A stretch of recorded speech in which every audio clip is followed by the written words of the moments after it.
Gemstones are meant to be admired, collected, worn close to the skin. But after decades in gemology, I've learned a truth few people hear. Some gemstones are dangerous, not in myths or curses, but in measurable, scientific ways. Some release toxic particles, some emit radiation, others react to sweat, air, or time itself, and a few can harm you without ever being touched. Today, I'm not sharing legends. I'm sharing what professionals avoid. These are 10 gemstones you should never touch and the hidden dangers experts warn about. If you value knowledge over beauty, like, share, and subscribe. Because with gemstones, what you don't know can hurt you. Let's begin. Ranked 10th, Malachite, the poisonous beauty that pretends to be safe. Malachite is often one of the first gemstones people feel comfortable touching. Its smooth surface, deep green banding, and long history in jewelry create a convincing illusion of safety. That illusion is exactly what makes malachite dangerous. From a gemological perspective, malachite is a copper carbonate mineral. Copper is not simply present, it forms the stone itself. In small amounts, copper is essential, but copper absorbed through skin, inhaled as dust, or ingested unintentionally can become toxic. Early in my career, I watched beginners cut malachite dry, without masks or gloves. Fine green dust coated their hands and tools. Soon after, many experienced headaches, nausea, metallic taste, and persistent coughing. Malachite is relatively soft and fractures easily. Every scratch or rub releases microscopic copper-rich particles. Sweat increases the risk.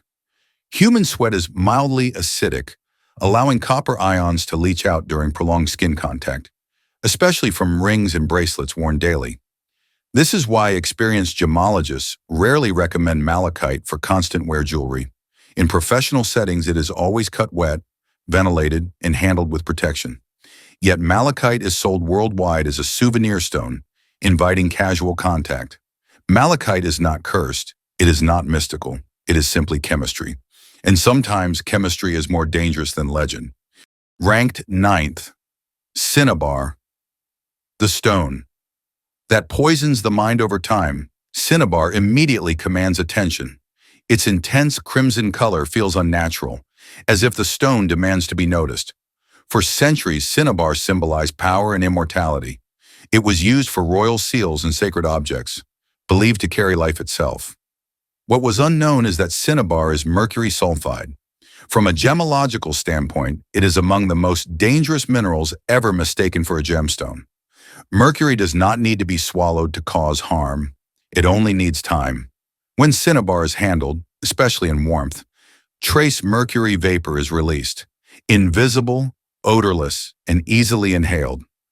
Unlike many toxins, mercury accumulates. Early signs are subtle: fatigue, irritability, poor concentration, slight tremors, often dismissed as stress. With continued exposure, mercury attacks the nervous system. Memory fades, coordination weakens, personality changes. In professional gemology labs, cinnabar is never handled casually. Specimens are sealed and isolated. I have seen collectors display raw cinnabar openly, unaware that even room lighting accelerates mercury release. Cinnabar causes no burns, no immediate pain. Its danger lies in duration, not drama. Some gemstones do not damage the body directly. They destroy the mind, slowly and permanently. Ranked 8th, Galena, the heavy stone that leaves a permanent mark. Galena feels powerful the moment you hold it. Unnaturally heavy, cold, and metallic. A stone that carries weight beyond its size. That weight is real. Galena is lead sulfide, the primary natural source of lead. And lead is not just toxic, it is cumulatively poisonous. Unlike substances the body can eliminate, lead stays. It settles into bones, organs, and nervous tissue for years, sometimes decades. Galena does not need to be sharp or crushed to be dangerous. Simple handling is enough. Microscopic lead particles transfer easily to the skin. From there, they enter the body through food, the mouth, or the eyes. This is what makes Galena especially dangerous. The exposure is indirect, silent, and easy to underestimate. Collectors admire its mirror-like crystal faces in cubic forms. I have seen galena placed on desks, shelves, even beside beds. There is no immediate pain, no warning signal. Symptoms arrive slowly: fatigue, headaches, irritability, digestive problems, difficulty concentrating. In children, the damage can be permanent. In professional settings, galena is handled with gloves and strict hygiene. Outside laboratories, it is still sold as a decorative mineral. Galena does not attack suddenly. It accumulates. It convinces you nothing is wrong until it is. Ranked 7th, pyrite, the stone that turns against you. Pyrite is often dismissed as harmless. It looks solid and stable, earning the nickname fool's gold. In gemology, that nickname is misleading. Pyrite is iron sulfide, and its danger comes from chemistry, not appearance. When exposed to moisture, oxygen, or temperature changes, pyrite oxidizes. This reaction can produce sulfuric acid, slowly and without warning. In museums, this process is known as pyrite decay. Specimens crack, crumble, and release acidic residue that damages labels, containers, and nearby stones. I have seen entire collections compromised by a single untreated sample. The risk to humans is subtle but real. Acid forming on degrading pyrite can irritate skin on contact. Repeated exposure may cause dryness, burns, or chemical dermatitis. What makes pyrite dangerous is trust. It feels safe to touch. It gives no warning. Collectors often place pyrite in humid spaces, desks, windowsills, poorly sealed cases. That is when the reaction begins. Over time, acidic particles spread to skin and surrounding objects. In enclosed spaces, prolonged decay may even affect air quality. In professional storage, pyrite is isolated and kept in low humidity. Outside those conditions, it is not. Pyrite does not attack suddenly. It waits. And when conditions are right, it quietly turns against everything around it. Rank 6th, Realgar, the stone that breathes arsenic. Realgar is one of the most striking minerals ever mistaken for a gemstone. Its fiery red-orange color appears almost alive. What many never realize is that Realgar is arsenic sulfide. From a gemological standpoint, this marks a clear shift in danger. Realgar does not become toxic over time. It is toxic by nature. When handled, microscopic arsenic particles transfer directly to the skin. From there, they are easily ingested through everyday contact. Light makes the risk worse. With exposure, Realgar degrades into para-Realgar, a yellow powder that disperses easily and releases arsenic compounds into its surroundings. In professional collections, Realgar is sealed, kept away from light, and clearly marked "Do Not Touch." I have seen amateur collectors store Realgar openly, unaware it was contaminating shelves and nearby objects. Unlike many hazardous minerals, Realgar does not rely on inhalation alone. Skin contact is enough. Early symptoms of arsenic exposure are subtle: skin irritation, nausea, headaches, digestive discomfort. With continued exposure, damage becomes systemic. What makes Realgar especially dangerous is deception. It does not look toxic. It looks beautiful.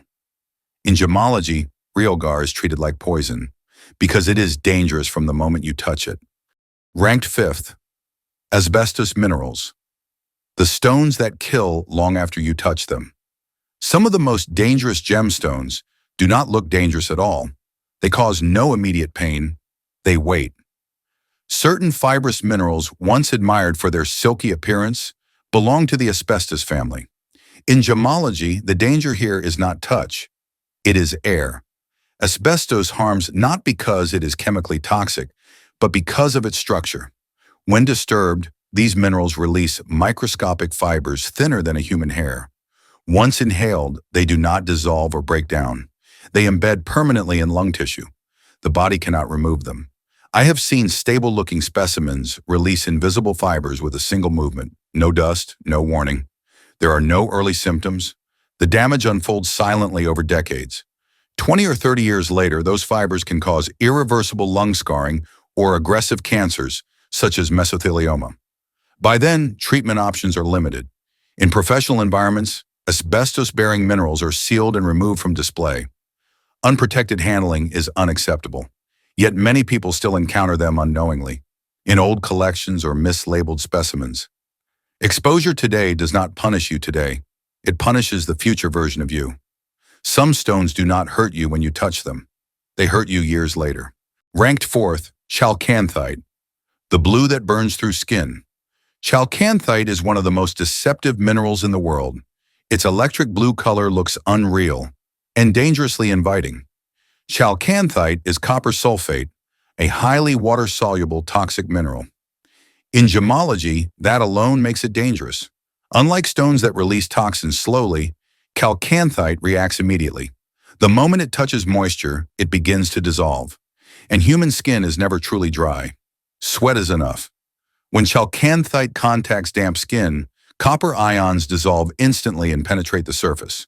Burning, irritation, and chemical damage can appear within minutes. I have seen collectors handle chalcanthite briefly, only to watch blue stains spread across their fingers. Those stains are not dye, they are dissolved copper compounds. Once absorbed, copper sulfate can enter the bloodstream, affecting digestion and kidney function. Nausea and abdominal pain are common early signs. What makes chalcanthite dangerous is speed. No delay, no buildup. The reaction begins now. In professional gemology labs, chalcanthite is never touched with bare hands. Outside those settings, it is still sold as a decorative crystal. Chalcanthite does not wait for neglect. It uses your own skin as the trigger. Ranked third, Uraninite, the stone that harms you without being felt. Uraninite does not look dangerous. It does not glow or shimmer. It gives no warning. That is what makes it terrifying. Uraninite is a uranium-rich mineral and one of the most radioactive substances encountered in gemology. Its danger is not chemical. It is invisible radiation. Here the threat is no longer touch or dust, but cellular damage. When uraninite is handled or kept nearby, it emits ionizing radiation. You cannot feel it. You cannot smell it. Yet damage begins immediately. Prolonged exposure interferes with DNA, increasing the risk of mutations and cancer. The effects may appear years later, but the injury happens in real time. In professional environments, uraninite is never handled casually. Gloves, tools, shielding, and monitoring are mandatory. I have seen private collectors display uraninite openly, unaware they were raising radiation levels in their own living spaces. What makes uraninite especially dangerous is accumulation. Short exposure may seem harmless. Long exposure silently increases risk. Uraninite also releases radon gas, a colorless, odorless radioactive byproduct linked to lung cancer. It does not need to be touched. It only needs to be nearby. Uraninite does not burn the skin. It causes no pain. It works quietly and invisibly. And by the time damage becomes visible, the moment of exposure is long forgotten. Ranked second, Crocidolite, blue asbestos, the gemstone that should never have been cut. Crocidolite is one of the most dangerous mistakes in gemstone history. Its deep blue fibers can look beautiful, even alluring. For a time, people believed it could be cut, polished, and worn. It should never have been. Crocidolite is blue asbestos, the most dangerous form of asbestos known. Its threat is not chemical, it is structural. Crocidolite forms microscopic, needle-like fibers. When disturbed, cut, broken, or even handled, these fibers become airborne. Once inhaled, they do not dissolve. They do not break down. They remain embedded in lung tissue permanently. The body cannot remove them. There is no immediate pain, no warning sign. Scar tissue forms slowly. Inflammation persists. Years, often decades, later the consequences appear. Irreversible lung damage and aggressive cancers such as mesothelioma. In modern gemology, crocidolite is never handled casually.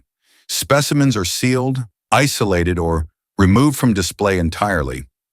I have encountered vintage jewelry containing crocidolite fibers. Today, those pieces are treated not as collectibles, but as hazards. Crocidolite does not need to touch the skin. It does not need moisture. It only needs air. And once those fibers enter the body, they never truly leave. In first place, Torbernite, the beautiful crystal that poisons the air. Torbernite is one of the most visually captivating minerals ever discovered. Its luminous green crystals glow softly, almost alive.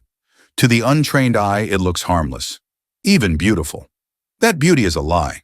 Torbernite is a hydrated copper uranium phosphate, the most dangerous stone on this list.